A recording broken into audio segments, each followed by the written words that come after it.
Menurut Ibu apa itu Hari Kartini untuk zaman sekarang? Kartini zaman now, ruang itu kan sudah diberikan. Kesamaan gender, we almost get there. Pertanyaannya, bagaimana mengisi ruang tersebut dan gimana ruang yang mau diisi kalau buat masuk ke ruang itu aja banyak self-doubting, banyak yang nggak berani, banyak yang overthinking. Jadi buat kalian, sebelum menghadapi peperangan secara eksternal di dunia luar, pastikan kalian sudah memenangkan peperangan dalam pikiran kalian sendiri dengan memenangkan self-doubting kalian. Dengan jangan overthinking, fokus upgrading diri. Itu tidak disukai dibanding pemimpin laki-laki. Pemimpin perempuan yang tegas dijulukinya bossy. Pemimpin perempuan yang punya target atau berusaha meraih posisi dibilangnya gila ambisi. Laki-laki dengan kualitas yang sama atau melakukan hal yang sama dianggapnya ini pemimpin yang ideal. Jadi kerap kali tuh korelasi negatif pada perempuan yang berhasil dibandingkan kalau aku bilang bosi, ada yang bilang bosi begitu. Kalau aku mungkin dari cara dia memimpin, sifatnya mungkin apa caranya beda. Stereotipnya sih Mas. Mungkin jadi begitu. Padahal kalau dia memang punya kemampuan untuk memimpin itu dengan baik, apa problemnya? Itu kembali ke perempuan dan orang melihat tadi, bentukan sosial tadi. Kita mau milih itu atau enggak? Kalau aku nggak mau milih itu, jadi itu nggak benar. Anggapan itu aku sih nggak setuju. Iya, sama nggak setuju. Terhadap perempuan, tentang kehidupan perempuan yang dianggap masih belum ada di level kesejahteraan yang kita inginkan. Tetapi esensi dari segalanya adalah ketika perempuan berdaya. Apa itu berdaya? Berdaya itu bukan sekedar untuk bertahan hidup. Berdaya itu juga bukan sekedar hanya kuat dan mandiri secara ekonomi. Berdaya itu ketika perempuan memiliki pola berpikir yang berbeda, yang berani mengambil resiko, berani untuk maju, dan berani untuk melangkah mengisi kapasitasnya. Dan berdaya itu adalah ketika perempuan itu mempunyai keberanian, mempunyai kapasitas, dan untuk mengambil suatu keputusan menentukan arah hidupnya sendiri. Jadi kita semua hadir di sini berkolaborasi. Terima kasih atas kegiatan yang sangat positif dari Bank Indonesia. Dengan suatu tujuan adalah bagaimana menyiapkan roadmap sehingga perempuan Maluku Utara bisa berdaya dalam arti yang sesungguhnya. Kita semua tahu seperti tadi yang sudah dijelaskan datanya oleh Pak Hadi bahwa 60% dari ekonomi itu ada di UMKM ya, dan ketika UMKM suatu daerah itu bergerak, maka ekonomi daerah itu pun bergerak. Dan tulang punggung dari UMKM itu adalah perempuan. Oleh karena itu, UMKM sendiri mempunyai DNA yang adaptif, tangguh, dekat dengan realita, dan tidak menyerah. Tugas kita sebagai pemerintah provinsi, daerah, kementerian, lembaga sebagai fasilitator bukan untuk mengubah DNA itu, tapi untuk memperkuat DNA itu. Ketika UMKM diberikan ekosistem yang tepat, diberikan kapasitas yang tepat, akses modal yang tepat, maka UMKM itu menjadi suatu powerhouse dalam menggerakkan ekonomi daerah. Seperti yang kita tahu bahwa tantangan terbesar dari Provinsi Maluku Utara itu adalah geografis. Dan salah satu tantangan UMKM yang ada di Maluku Utara itu adalah market yang mulai jenuh. Jadi dengan adanya pelatihan hari ini tentang ekonomi digital, maka ini akan membuka akses bahwa keterbatasan geografis dan pasar itu akan menjadi tidak ada. Bahwa harapannya ibu-ibu di Ternate, ibu-ibu di Halmahera, ibu-ibu di pulau-pulau, mereka bisa menjual produk dari handphone mereka, dari rumah mereka. Ketika mereka sedang menjaga anak, sedang membersihkan rumah, mereka bisa menjual produk-produk nasional atau daerah kepada market secara nasional. Itulah tujuan dari ekonomi digital. Oleh karena itu saya mengapresiasi kegiatan hari ini sudah mengundang narasumber yang terbaik di bidangnya masing-masing untuk mengisi, meningkatkan kapasitas UMKM Maluku Utara. Harapannya ini bukan hanya menjadi sebuah seremonial, tidak ada pelatihan sekali berhasil, itu tidak ada.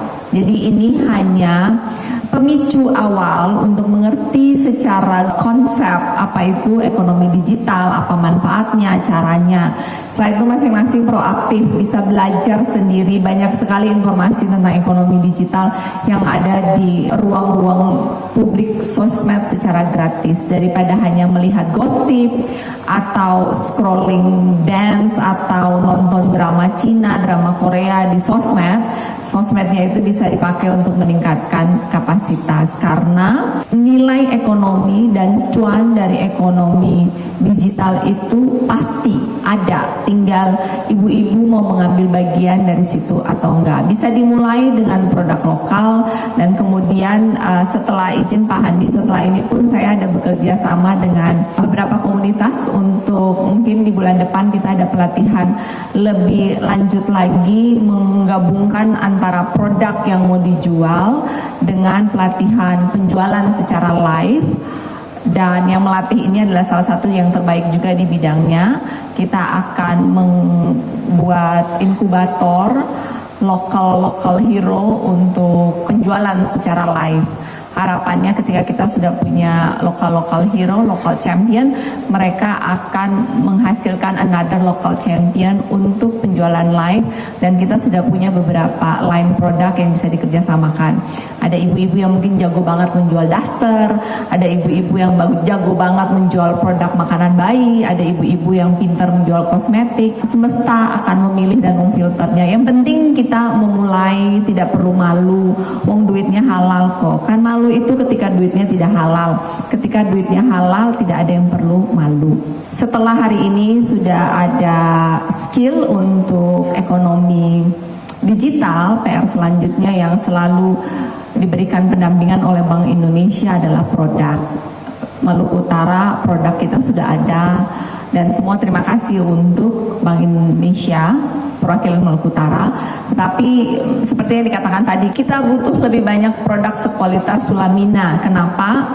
Karena dibutuhkan kualitas Sulamina minimal sudah BPOM untuk bisa masuk ke market nasional. Dan kita sebagai orang yang memberikan hadiah oleh-oleh, karena ini makanan, kita juga tidak deg-degan karena kita sudah yakin akan kualitasnya. Dan saat ini di Maluku Utara selain kain dan tenun, makanan, belum ada lagi produk lainnya. Harapannya ke depan akan lebih banyak lagi ada produk mungkin craft yang bisa menjadi unggulan dari Maluku Utara, karena kan Maluku Utara sangat kaya akan cerita, banyak kesultanannya, banyak rempah-rempahnya, tetapi produk turunannya ini yang masih menjadi PR. Mungkin harapannya ada ke depan ada selai kenari, ada minyak cengkeh yang bisa diproduksi secara lebih maksimal lagi. Tadi kata Pak Kapolda juga ada sirup pala dengan packaging kualitas dan quantity yang sustainable. Banyak potensi yang masih bisa dikembangkan ke depan. Selain dari peningkatan kapasitas, kita juga membuka akses seperti yang diketahui buat ibu-ibu yang belum mendapatkan akses modal. Setelah ini bisa bertemu dengan Ibu Sri yang butuh modal 3, 5, 8, 10 bisa melalui PNM Mekar. Tapi kemudian yang kebutuhannya udah puluhan juta bisa disambungkan dengan BRI, karena akses modal itu penting. Dan kita sudah punya MOU dengan PNM, BRI, Himbara untuk mempermudah UMKM Maluku Utara bisa mendapatkan akses modal. Berikutnya adalah ekosistem. Kekuatan terbesar dari perempuan adalah saling menguatkan. Jadi kalau misalnya satu sudah pintar, ajarkanlah yang lain. Jangan satu sudah pintar simpan sendiri, atau satu punya produk bagus yang lain bicara di belakang. Jangan gitu. Perempuan ini bisa kuat ketika saling menguatkan, tapi perempuan ini menjadi lemah ketika saling bergosip dan saling menjelekan. Jadi gunakanlah kekuatan kita, yaitu saling menguatkan, karena rezeki itu udah diatur oleh Sang Pencipta. Kadang dengan kita membantu orang lain, semesta dan Sang Pencipta pun membantu kita dengan caranya. Dan yang paling penting adalah mindset. Kadang perempuan itu gagal sebelum memulai karena meragukan dirinya dia sendiri. Apa saya bisa? Apa saya mampu? Saya kan gak punya ini, saya kan gak punya itu, saya kan gak pintar bicara, saya kan gaptek, saya melangkah saja itu ya kita hari ini bisa kuliah, hari ini bahkan kita punya presiden perempuan, kita punya ketua DPR RI perempuan, gubernur, wali kota, dokter, saintis semua perempuan, hanya dimulai oleh seorang perempuan, Raden Ajeng Kartini. Halo teman, jumpa bersama saya di dan Care 94. Ya, kemarin adalah peringatan Hari Kartini teman-teman ya. Hari Pahlawan Kartini, tentu setiap anak-anak bangsa ya, terkhususnya para wanita tentu memaknai ini sebagai sebuah perjuangan yang sangat luar biasa ya kan.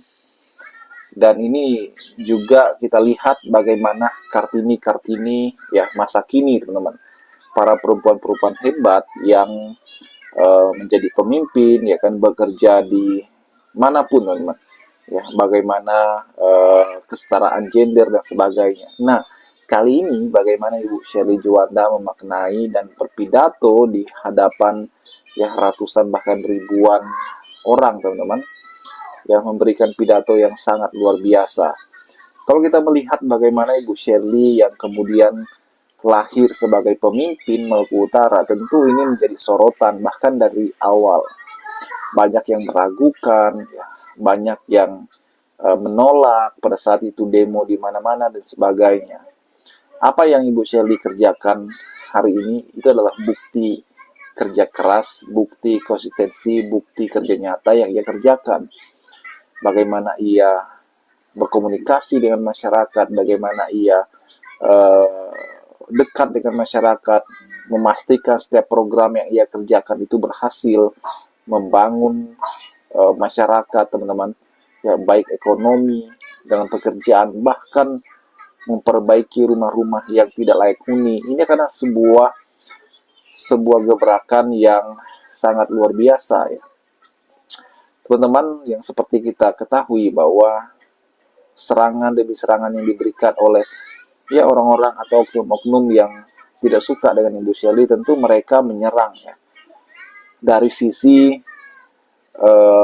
pribadi Ibu Sherly Juanda teman-teman. Mereka nggak bisa menyerang program Ibu Sherly ya, karena mereka nggak bisa ambil celah. Namun kadang mereka menyerangnya itu lewat tambang, lewat usaha pribadi ya kan. Ini kan kocak ya kan. Ini kocak sekali teman-teman.